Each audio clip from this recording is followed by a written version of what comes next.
지금 여러분이 목격하고 있는 것은 단순한 시장의 움직임이 아닙니다. 이것은 시장의 구조적인 균열이자 붕괴입니다. 어제는 2026년 1월 26일 월요일이었습니다. 은 가격이 온스당 114달러 부근을 맴돌고 있습니다. 하지만 저는 지금 당장 여러분에게 단호하게 말씀드립니다. 가격표를 쳐다보지 마십시오.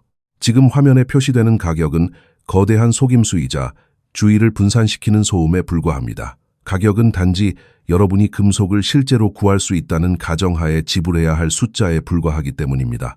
그러나 오늘 그 가정 자체가 전 세계에서 가장 심각한 문제로 떠올랐습니다. 오늘의 이야기는 가격에 관한 것이 아닙니다. 오늘의 이야기는 가용성에 관한 것입니다. 전 세계 은행 시스템에서 매수 버튼이 사라지고 있다는 사실이 이 이야기의 핵심입니다. 우리는 방금 소매용은 시장의 종말을 알리는 결정적인 신호와 공식적인 확인을 받았습니다. 북미 최대 금융기관 중 하나인 TD은행의 귀금속 부문인 TD 프레셔스 메탈스가 실물 투자용은 판매를 공식적으로 전면 중단했습니다. 이 사실이 의미하는 바를 뼈저리게 느껴야 합니다. 우리는 지금 아이다호의 작은 동네 코인 상점이 재고가 바닥난 상황을 이야기하는 것이 아닙니다. 접속자가 폭주하여 웹사이트가 잠시 마비된 기술적 오류를 이야기하는 것도 아닙니다. 우리는 지금 수조 달러의 자산을 운용하는 1티어 은행에 대해 이야기하고 있습니다. 글로벌 금융 네트워크의 정중앙에 위치한 거대 은행이 문을 닫아 걸은 것입니다. 오늘 아침 여러분이 TD은행의 귀금속 포털에 로그인한다면 등골이 서늘해지는 광경을 목격하게 될 것입니다. 여러분의 눈에는 가격이 보이지 않을 것입니다. 장바구니에 담기 버튼도 보이지 않을 것입니다. 여러분이 보게 될 것은 회색으로 비활성화된 화면뿐입니다. 그리고 일시적으로 이용할 수 없다는 차가운 배너 문구만이 여러분을 맞이할 것입니다. CNBC나 블룸버그 같은 주류 언론들은 이미 익숙한 방식으로 이 사태를 왜곡하려 할 것입니다. 그들은 이것을 물류 문제라고 포장할 것입니다. 수요가 너무 많아서 공급망에 일시적인 딸꾹질이 생겼을 뿐이라고 여러분을 안심시키려 할 것입니다. 하지만 그들은 거짓말을 하고 있습니다. 이것은 물류 문제가 아닙니다. 이것은 뱅크런입니다. 하지만 현금을 인출하러 달려가는 일반적인 뱅크런이 아닙니다. 이것은 실물 자산에 대한 뱅크런입니다. 은행은 더 이상 여러분에게 내어줄 실물이 아무것도 남아있지 않습니다. TD은행과 같은 거대 기업이 왜 갑자기 어둠 속으로 사라졌는지 이해하려면, 왜 그들이 도객교를 들어 올리고 성문을 굳게 잠갔는지 이해하려면 지난 6개월 동안 그들이 저지른 파국적이고 오만하며 자살 행위나 다름없었던 거래 결정들을 이해해야만 합니다. 우리는 그들의 공매도 포지션을 들여다봐야 합니다. TD은행은 단순히 은 시장을 중개하는 역할에 머물지 않았습니다. 그들은 시장을 상대로 도박을 했습니다. 그들은 바로 여러분을 상대로 베팅을 했습니다. 은 가격이 40달러에 거래되던 시절로 돌아가 봅시다. 그들의 프롭 트레이딩 데스크는 차트를 보고 알고리즘을 분석한 뒤 이렇게 판단했습니다. 이것은 거품이다. 개인 투자자들은 어리석다. 공매도를 치자. 그들은 대규모 공매도 포지션을 시작했습니다. 그들은 가지고 있지도 않은 종이 은을 팔아치우며 가격이 다시 30달러로 폭락할 것이라고 확신했습니다. 하지만 그들은 틀렸습니다. 가격은 50달러로 치솟았습니다. 그들이 실수를 인정하고 포지션을 정리했을까요? 아닙니다. 그들은 은행가들입니다. 그들은 실수를 인정하지 않습니다. 그들은 판돈을 2배로 키웠습니다. 가격이 74달러가 되었을 때 그들은 다시 공매도를 쳤습니다. 그들은 수백만 달러 규모의 종이 계약을 불길 속으로 던져 넣었습니다. 무자비한 자금력으로 가격을 억누를 수 있다고 확신했습니다. 그들은 여러분의 의지를 꺾을 수 있다고 생각했습니다. 하지만 그들은 한 가지 결정적인 사실을 간과했습니다. 은은 인쇄할 수 없다는 사실입니다. 그리고 인도 인구 14억 명이 진공청소기처럼 빨아들이고 있는 시장은 공매도로 막을 수 없다는 사실입니다. 시장은 그들을 무자비하게 짓밟고 지나갔습니다. 우리는 거래 데이터에 접근하여 그들이 어디서 고통을 겪었는지 정확히 알고 있습니다. TD은행이 마침내 92달러 50센트에서 잔혹하게 손절매를 당했다는 사실을 알고 있습니다. 마진 담당 직원이 그들의 어깨를 두드리며 게임 오버라고 말하는 순간이었습니다.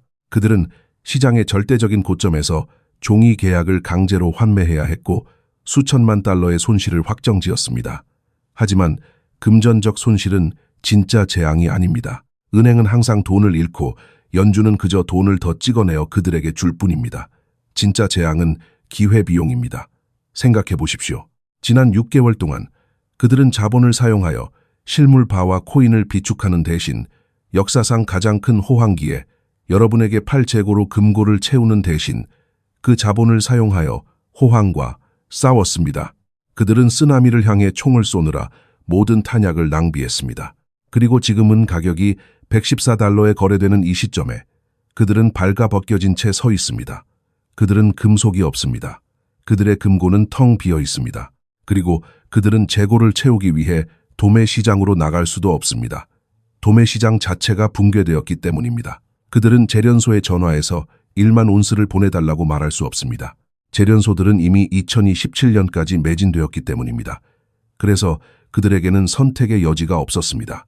그들은 웹사이트를 꺼야만 했습니다. 판매를 중단해야만 했습니다. 그들은 스스로 만든 불길 속에서 산채로 타들어가고 있습니다. 이것은 소매 시장의 붕괴입니다. 이것은 종이 시장의 창구가 쾅하고 닫히는 순간입니다.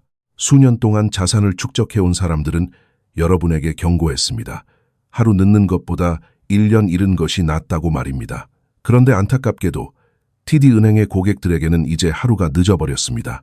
만약 오늘 TD 계좌에 현금이 있고 인플레이션으로부터 자신을 보호하기 위해 그 현금을 은으로 바꾸고 싶다면 은행은 여러분에게 이렇게 말할 것입니다. 우리는 당신을 도울 수 없습니다. 당신의 돈은 시스템 안에 갇혔습니다. 여러분은 화면의 숫자를 볼 수 있습니다. 여러분이 달러를 가지고 있다는 것을 볼 수 있습니다. 하지만 여러분은 그 달러를 유일하게 중요한 자산으로 바꿀 수 없습니다. 여러분은 방관자입니다. 여러분은 로켓이 이륙하는 것을 지켜보고 있으며 취소된 비행기의 탑승권만 손에 쥐고 멍하니 서 있을 뿐입니다. 그리고 TD은행이 마지막일 것이라고는 단 1초도 생각하지 마십시오. TD는 그저 첫 번째 도미노일 뿐입니다. 그들은 패배를 공개적으로 인정한 첫 번째 주요 기관일 뿐입니다. 하지만 귀금속 데스크를 운영하는 다른 모든 주요 은행들도 정확히 똑같은 수학적 문제에 직면해 있습니다. 그들 모두가 공매도 상태입니다. 그들 모두가 해지되지 않았습니다. 그들 모두가 바닥난 상태로 운영되고 있습니다. 우리는 지금 개인 구매자를 위한 유동성이 시스템적으로 제거되는 현장을 목격하고 있습니다. 글로벌 경제의 인터페이스에서 매도 버튼이 삭제되고 있습니다. 곧 체이스 은행에서도 은을 살 수 없을 것입니다. 웰스 파고에서도 살 수 없을 것입니다. 여러분이 은을 구할 수 있는 유일한 곳은 5년 전에 선견 지명이 있어 은을 쌓아둔 길 건너편의 이웃분일 것입니다. 그리고 그 이웃은 114달러에 팔지 않을 것입니다. 그는 500달러에도 팔지 않을 것입니다. 그러니 만약 여러분이 현금을 들고 앉아서 가격 조정을 기다리고 있거나 더 싸게 살 수 있는 저점을 기다리고 있다면 여러분은 장전된 총을 가지고 러시안 룰렛을 하는 것과 같습니다. 저점은 오지 않습니다. 오직 매진만 있을 뿐입니다.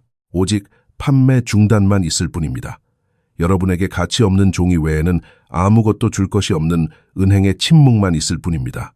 하지만 소매 단계에서의 공포가 나쁘다고 생각한다면 지금 월스트리트에서 벌어지고 있는 일은 그야말로 피비린내 나는 학살입니다. 소매 은행들은 문을 닫고 있지만 뱀파이어 오징어라 불리는 투자 은행들은 이제 서로를 잡아먹기 시작했습니다. 지구상에서 가장 강력한 은행에서 첫 번째 주요 인물의 목이 날아갔다는 확인을 방금 받았습니다. 우리는 골드만삭스에 대해 이야기해야 합니다. 우리는 왜 귀금속 거래의 수장이 역사상 가장 위대한 거래 주간의 한가운데서 갑자기 건물을 떠났는지 이야기해야 합니다. 이기고 있을 때는 직장을 그만두지 않습니다. 계좌를 깡통으로 만들었을 때 그만두는 법입니다. 개인 투자자들이 TD은행에 잠긴 문을 두드리며 은을 내놓으라고 소리치는 동안 맨해튼의 상하탑 안에서는 훨씬 더 사악하고 훨씬 더 많은 것을 시사하는 일이 벌어지고 있습니다. 우리는 소매 붕괴에서 기관 숙청의 단계로 넘어왔습니다. 종이 군대의 첫 번째 장군이 쓰러졌고 월스트리트에서 나오는 침묵은 귀가 먹먹할 지경입니다. 벤자민 베넷 레인 골드만삭스의 글로벌 귀금속 거래 책임자가 더 이상 회사에 없다는 사실을 업계 내부의 여러 소식통을 통해 확인했습니다. 금융 엘리트들의 링크드인 프로필을 팔로우하지 않는 분들을 위해 이 사람이 누구인지 설명해 드리겠습니다. 그는 창고 직원이 아닙니다. 그는 커피 심부름을 하는 주니어 분석가가 아닙니다. 그는 조작의 제왕이었습니다. 그는 서구 세계에서 가장 큰 주문 흐름을 통제하며 가장 강력한 은행의 가장 큰 책상에 앉아있던 사람이었습니다. 그는 버튼 위에 손가락을 얹고 있던 사람이었습니다. 그리고 오늘 그의 책상은 비어 있습니다. 그의 출입증은 비활성화되었습니다. 그의 전화는 끊겼습니다. 골드만삭스가 언론에 흘리는 공식 홍보 성명은 우스꽝스럽기 짝이 없습니다. 그들은 그가 다른 기회를 찾아 떠났다고 말합니다. 그들은 아마도 그가 헤지펀드로 스카우트되었을 것이라고 암시합니다. 그들은 1970년대 이후 가장 격렬하고 수익성 높으며 역사적인 원자재 호황의 한가운데서 책임자가 그냥 그만두고 골프나 치러 갔다고 믿기를 바랍니다. 헛소리입니다. 판돈이 이렇게 클 때는 테이블을 떠나지 않는 법입니다. 보안 요원에 의해 강제로 쫓겨나지 않는 한 슈퍼사이클의 중간에 골드만삭스를 떠나지는 않습니다. 이것을 있는 그대로 부릅시다. 이것은 마진 콜에 의한 해고입니다. 이것은 장부를 날려버려서 당한 해고입니다. 그 거래실 안에서 무슨 일이 일어났는지에 대한 현실적인 시나리오는 다음과 같습니다.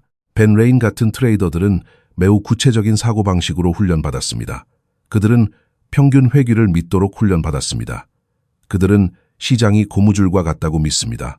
가격이 너무 빨리 오르면 반드시 다시 튕겨져 돌아와야 한다고 믿습니다. 그래서 은이 $80를 쳤을 때 그는 무엇을 했을까요? 그는 공매도했습니다.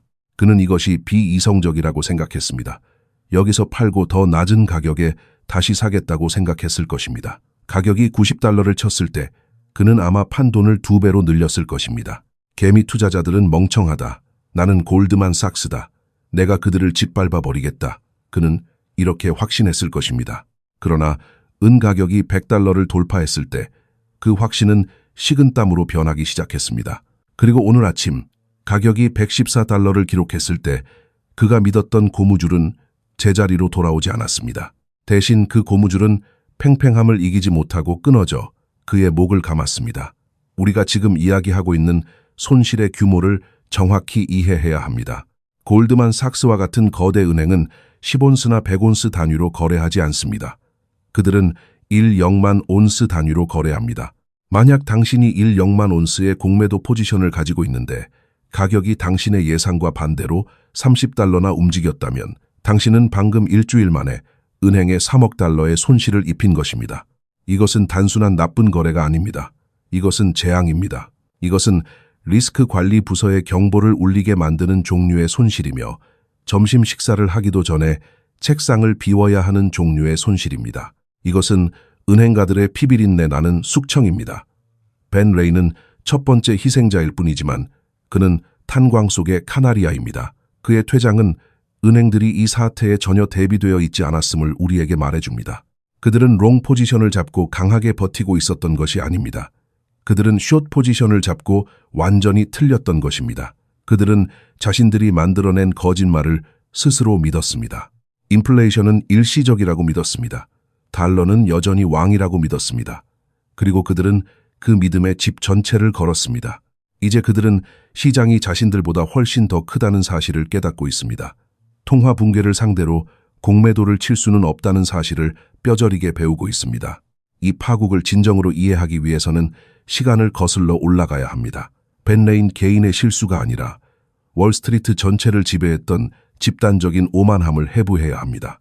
지난 6개월 동안 그들이 내린 자살적인 거래 결정들을 되짚어 봐야 합니다. TD은행이나 골드만삭스가 단순히 시장 조성을 하다가 불운하게 당한 것이 아닙니다. 그들은 시장에 맞서 싸움을 걸었습니다. 은 가격이 $40에서 거래되던 시점을 기억해 보십시오. 당시 그들의 프롭 트레이딩 데스크, 즉 은행의 자기 자본으로 투기를 하는 부서의 엘리트들은 차트를 들여다보고 복잡한 알고리즘 모델을 돌린 뒤 코웃음을 쳤습니다. 그들의 눈에 $40는 명백한 버블이었습니다. 그들은 실물 경제의 현장에서 들려오는 경고음을 무시했습니다. 광산의 생산량이 줄어들고 있다는 지질학적 데이터보다 자신들의 엑셀 시트를 더 신뢰했습니다. 그래서 그들은 대규모 공매도 공격을 개시했습니다. 그들은 실물 은을 가지고 있지도 않으면서 종이로 되는 계약서를 시장에 쏟아부었습니다. 가격을 $30로 다시 처박을 수 있다고 믿었기 때문입니다. 하지만 시장은 그들의 명령에 복종하지 않았습니다. 가격은 오히려 $50로 튀어올랐습니다. 보통의 투자자라면 여기서 멈췄을 것입니다. 자신이 틀렸음을 인정하고 손실을 확정지었을 것입니다. 하지만 월스트리트의 은행가들은 다릅니다. 그들에게 틀렸다는 말은 존재하지 않습니다. 그들에게는 오직 자금력이 부족했다는 핑계만 있을 뿐입니다. 그래서 그들은 더 많은 돈을 쏟아부었습니다. 가격이 $74를 넘어설 때 그들은 다시 한번 수백만 달러 규모의 종이 계약을 불길 속에 던져 넣었습니다. 그들은 순전히 무식한 자금의 힘으로 압도적인 매도 물량으로 투자자들의 심리를 꺾고 가격을 억누를 수 있다고 확신했습니다. 그러나 그들은 치명적인 한 가지를 망각했습니다.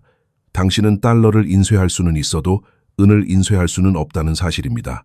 그리고 14억 명의 인구가 진공 청소기처럼 실물을 빨아들이고 있는 인도의 거대한 수요 앞에서는 그 어떤 차트 분석도 그 어떤 공매도 전략도 무용지물이라는 사실을 간과했습니다.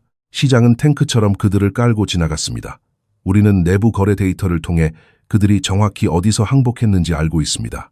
우리는 TD은행과 월스트리트의 공매도 세력이 마침내 $92 50센트에서 처참하게 스톱 로스를 당했다는 것을 알고 있습니다. 마진 담당 직원이 그들의 어깨를 두드리며 게임 오버를 선언한 지점이 바로 그곳입니다. 그들은 울며 겨자 먹기로 시장의 절대적인 꼭대기에서 자신들이 팔았던 종이 계약을 되사야만 했습니다. 스스로 가격을 폭등시키는 연료가 되어버린 것입니다. 수천만, 수억 달러의 손실이 그 순간 확정되었습니다. 하지만 재무제표상의 금전적 손실은 이 거대한 재앙의 일부일 뿐입니다. 진짜 비극은, 그리고 주주들이 분노해야 할 진짜 이유는 바로 기회비용입니다. 생각해 보십시오. 지난 6개월이라는 결정적인 시간 동안 그들은 무엇을 했습니까? 역사상 가장 거대한 원자재 슈퍼사이클이 시작되려는 찰나에 그들은 자본을 사용하여 실물바와 코인을 비축할 수 있었습니다. 창고를 가득 채워 지금처럼 가격이 폭등했을 때 여러분에게 팔아 막대한 수익을 올릴 수 있었습니다. 그것이 은행이 해야 할 정상적인 사업입니다. 하지만 그들은 그 귀중한 자본을 사용하여 호황과 싸웠습니다. 그들은 밀려오는 쓰나미를 향해 권총을 쏘느라 모든 총알을 허비했습니다. 그리고 이제 은 가격이 $114가 된 지금 그들은 빈총을 들고 멍하니 서 있습니다. 그들의 금고는 텅 비어 있고 신뢰는 바닥에 떨어졌으며 그들은 아무런 방어 수단 없이 벌거벗겨졌습니다. 이제 그들은 도매시장에 나가 재고를 다시 채울 수도 없습니다. 도매시장이라는 생태계 자체가 파괴되었기 때문입니다. 스위스의 재련소에 전화를 걸어 급하니 1만 온스만 보내달라고 애원해도 소용없습니다. 재련소들은 이미 2027년 생산분까지 선주문이 완료되었다고 차갑게 답할 것입니다. 그래서 그들에게는 선택지가 없었습니다. 웹사이트의 서버 코드를 수정하여 판매 중단 배너를 띄우는 것 외에는 할 수 있는 일이 아무것도 없었습니다. 그들은 자신들이 피운 불길에 갇혀 산채로 타들어가고 있습니다. 이것은 단순한 소매 판매의 중단이 아닙니다. 이것은 종이로 만든 창문이 쾅 하고 닫히는 소리입니다. 이 상황이 현재 플로어에 남아있는 다른 트레이더들에게 어떤 심리적 영향을 미치는지 상상해 보십시오. 당신이 JP 모건이나 시티은행의 트레이딩 데스크에 앉아 있다고 가정해 봅시다. 당신은 방금 경쟁사 골드만삭스의 보스가 추세를 거스르다 해고되었다는 뉴스를 접했습니다. 당신은 어떻게 하겠습니까? 케이즈는 계속해서 공매도를 치겠습니까? 계속해서 가격을 억누르려고 시도하겠습니까? 절대 아닙니다. 당신은 공포에 질릴 것입니다. 당신은 보너스를 잃고 싶지 않습니다. 당신은 직업을 잃고 싶지 않습니다. 그래서 당신은 공매도를 멈춥니다. 아니, 심지어 당신은 자신의 엉덩이를 보호하기 위해 몰래 매수 버튼을 누르기 시작할지도 모릅니다. 이것이 바로 숏스퀴즈가 은행가의 패닉으로 변질되는 과정입니다. 해고에 대한 두려움이 이제 가격을 더 높이 밀어올리고 있습니다. 트레이더들이 생존을 위해 진영을 바꾸고 있습니다. 이것이 가격이 가속화되는 이유입니다. 평소 가격 상승을 막아서던 인간 방벽이 종이 은을 팔아 랠리를 억제하던 그 오만한 트레이더들이 제거되었습니다. 비유적으로 말하자면 그들은 지금 바디백에 담겨 실려 나가고 있습니다. 저항선은 사라졌습니다. 왜냐하면 저항하던 자들이 파산했기 때문입니다. 서방 세계가 트레이더들을 해고하고 은행 문을 닫는 동안 지구 반대편 동방에서는 완전히 다른 일이 벌어지고 있습니다. 동방은 차트를 보지 않습니다. 그들은 금고를 봅니다. 그리고 밤사이 상하이에서 나온 가격 움직임은 단순한 랠리가 아니었습니다. 그것은 매트릭스의 오류처럼 보였습니다. 너무나 폭력적이고 급격해서 마치 오타처럼 보이는 움직임이었습니다.